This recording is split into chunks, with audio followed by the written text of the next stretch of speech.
I yield myself such time as I may consume. The gentleman is recognized. Most Americans don't know a single Syrian. And so people watching this debate might wonder, how has it come to be that Syria has become the great platform of great power competition in the world? Begins in 2011 during the Arab Spring when Assad, who is undeniably a madman and a despot, opens fire on his own people protesting. Then part of the Syrian army defects. They engage in warfare against Assad, and all of a sudden they got a whole lot of weapons and money being sent from the rich Gulf monarchies through Jordan into Syria. So Iran's not just going to watch this. Assad's their ally. They activate Hezbollah.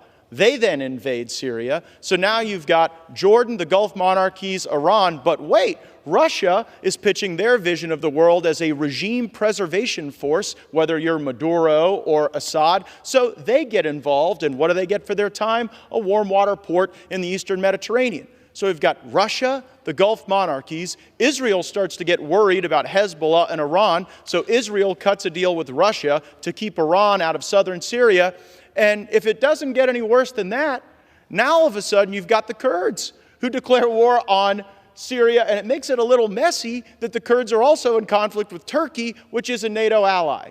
And then somehow the United States in 2015 says, you know what? We need to get involved in this mess in Syria. And since we have been there, we have seen Americans die. We have seen tens of billions of dollars wasted. And what is hilarious about the 2001 AUMF that the neoconservatives wave around like some permission slip for every neoconservative fantasy of turning an Arabian desert into a Jeffersonian democracy is that that very 2001 AUMF would justify attacking the people that we're fighting against and the people we're funding.